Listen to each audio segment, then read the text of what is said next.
বন্ধুরা good afternoon. সবার ফার্স্টে জানাই ফেসবুক মেয়েটাকে আমার বুক ভরা ভালোবাসা। বন্ধুরা দুপুরবেলা আমি চা খেতে ভালোবাসি, তাই তো এই যে চা খেতে রান্নাঘরে এসেছি। দুপুরবেলা তোমরা কে কে চা খাও কমেন্ট বক্সে জানাও। বাজারে গেলাম, সবজি বাজার নিয়ে আসলাম, তার সঙ্গে এটা নিয়ে আসলাম। এটাকে কি বলে আমাকে অবশ্যই কমেন্ট বক্সে বলবেন। এটা খেতে আমাকে খুবই ভালো লাগে, এটা দিয়ে চা খাবো। বন্ধুরা কিছু পেতে গেলে কিছু দিতে হয়, তাই যদি ভালোবাসা পেতে চাও তাহলে ভালোবাসা দাও। আর ভালোবাসাটা সবার কাছেই আছে, ভালোবাসা দিতে কখনো পয়সা লাগে না, শুধু লাগে একটু সময়। তাই যখন যাই সময় পাবে তখনই আমাকে ভালোবাসা দেবে, আর আমি তোমাদেরকে উজাড় করে দেব। তাই সবাইকে বলছি সবার পাশে থেকো। আমরা কিন্তু এত কাজের ব্যস্ততার মাঝখানেও কিন্তু আমরা ভিডিও দিচ্ছি, কেন বলো তো? একটু ভালোবাসা পাওয়ার জন্য। তাই সবার ফার্স্টে সবাইকে ভালোবাসা দাও আর সবাইকে সাপোর্ট করো। তোমরা হয়তো ভাবছো দিদিভাইকে লাইক কমেন্ট করলাম, দিদিভাই কেন আমাকে লাইক কমেন্ট করলো না? এটা কখনো ভেবো না, কারণ আমাকে লাইক কমেন্ট করলে আমার বন্ধুরা যদি তোমার লাইক কমেন্ট দেখে তোমাদের পরিবারে যাবে, বন্ধুরা কিন্তু তোমাদেরকে বন্ধু করে নেবে।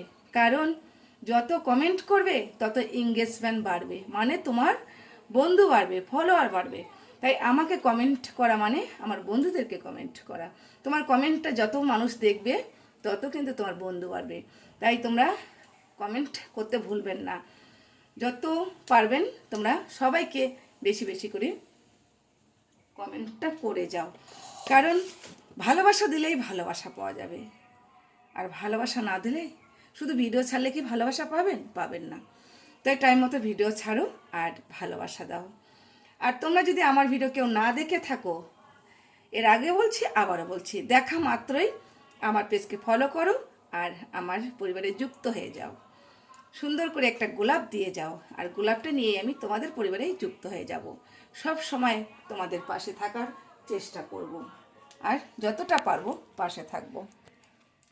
এই দেখো বন্ধুরা আমার গরিব মানুষের রান্নাঘর।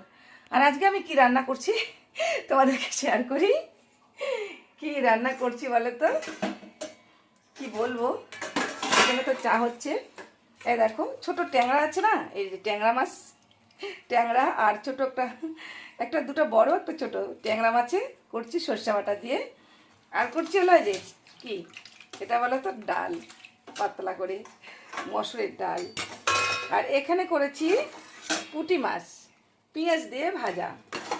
এই হচ্ছে আমার আজকের মেনু। ট্যাংরা মাছের ঝোল, পুঁটি মাছের ভাজা, আর হচ্ছে মসুরি কালার ডাল।